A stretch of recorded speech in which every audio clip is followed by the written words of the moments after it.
Hola, muy buenas. El vídeo que voy a hacer hoy lo titulo Trazar la Biblia. Empezamos por San Mateo. San Mateo era recaudador de impuestos romanos. Su referencia al Antiguo Testamento indica que se dirigía a los judíos. Mateo 27, versículo 46, es cuando expira Cristo, muere en la cruz, y el último artículo es el 28, que habla de la resurrección y encomienda a hacer discípulos, con lo cual se demuestra que Mateo habla todo antes de que crucifiquen y maten a Cristo. O sea, estaban en la ley. O sea que para los judíos. Marcos era cristiano de origen judío, fue auxiliar de Pablo. Este libro tiene 16 artículos y en este se habla de la resurrección, cuando se aparece a María Magdalena y encomienda evangelizar las naciones y Jesús asciende al cielo. Por lo tanto, queda claro que está también la ley, porque la iglesia se funda cuando Jesucristo sube al cielo y manda al Espíritu Santo, que es el Consolador. Bien, pasando a Lucas, ¿no? Lucas es el médico amado, compañero de Pablo, es el único autor gentil no judío convertido de ascensión griega. Lucas se basó en este relato del Evangelio en una minuciosa investigación en fuentes orales y escritas, además del testimonio de los apóstoles. Este libro tiene 24 versículos, donde Lucas 24, 50 a 53 habla de Jesucristo asciende al cielo. Queda claro que era de la ley también, o sea, que era más bien para los judíos. Bien, y ahora llegando al libro de Juan, al Evangelio de Juan, apóstol Juan, era primo del Señor Jesús y hermano del apóstol Jacobo, Santiago. Aunque a Juan se le atribuyen 5 libros del Nuevo Testamento, que son 4 del Evangelio, 3 epístolas y el Apocalipsis, fue exiliado en una isla llamada Patmos. Juan se centra en declarar el testimonio que Jesús dio de sí mismo como Hijo de Dios encarnado y como Salvador del mundo.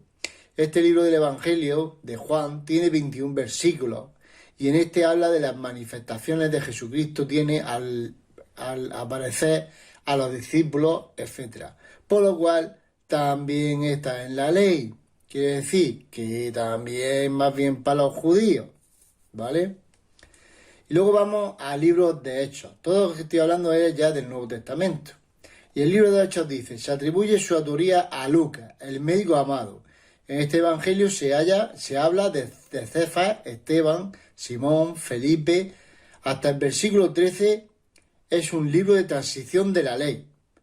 Porque en el versículo 13 y 46 dice, entonces Pablo y Bernabé, hablando con denuedo, dijeron, era necesario que a ustedes se les hablara primeramente la palabra de Dios, dirigiéndose a los judíos. Pero pues que la rechazan diciendo contra sí mismos que no son dignos de la vida eterna, he aquí que nos volvemos a los gentiles. Aquí es cuando Pablo inicia su ministerio entre los gentiles. ¿Qué quiere decir?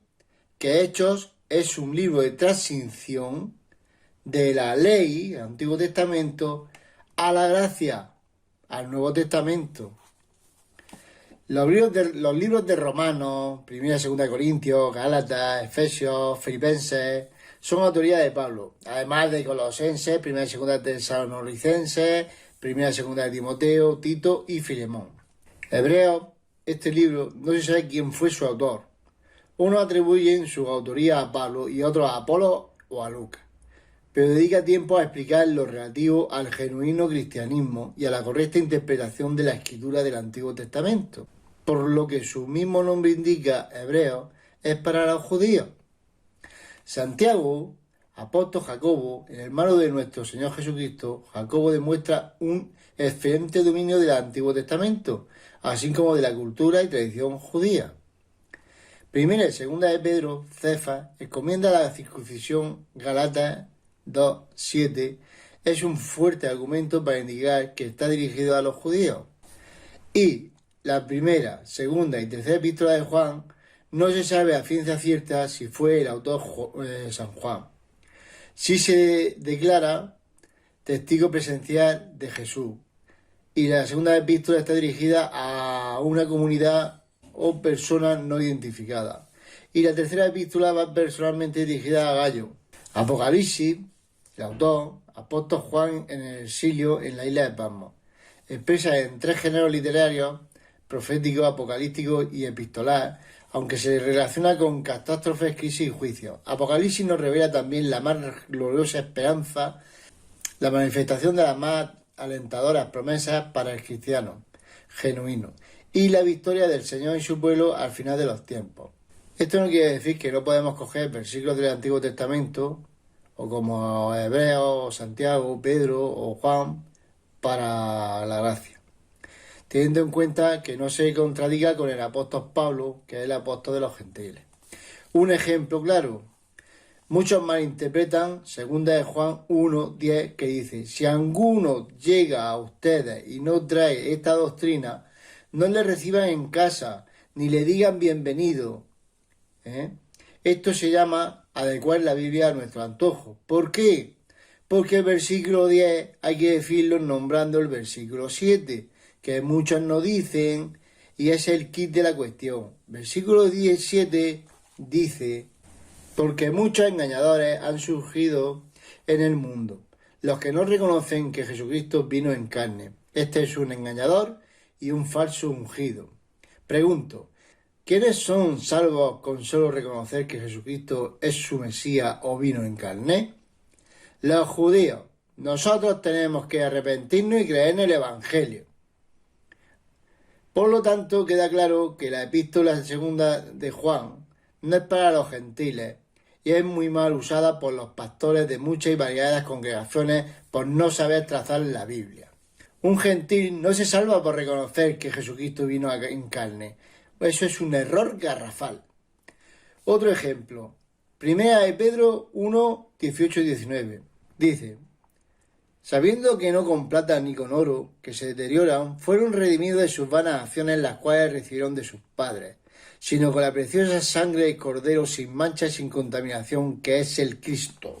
Estos versículos sí se pueden usar para los gentiles, porque no contradice a Pablo, que lo dice también en Efesios 1:7, y dice: en quien tenemos redención y por su sangre perdón de pecados, conforme a la riqueza de su gracia. ¿Vale? Dicho esto, termino diciendo: arrepentido, creer en el Evangelio. Arrepentirse, reconocerse que eres pecador, que has pecado, peca y sigas pecando hasta el día que te mueras o venga el Señor a recogernos. Reconocerte que esa condición pecaminosa que tienes ahora mismo va a la perdición eterna de tu alma y que necesitas de la salvación. Entonces tienes que arrepentirte genuinamente, como te estoy diciendo, y creer en el Evangelio. Primera de Corintios 15, del 1 al 4, donde dice: Cristo cargó con todos tus pecados en la cruz del Calvario, fue sepultado y resucitó al tercer día. Ese es el Evangelio. Haciendo estas dos premisas, eres ungido con el Espíritu Santo y eres apartado para Dios, con lo cual pasas a ser un hijo de Dios y a ser salvo. La salvación no se pierde. Una vez ungido el Espíritu Santo, la salvación no se pierde.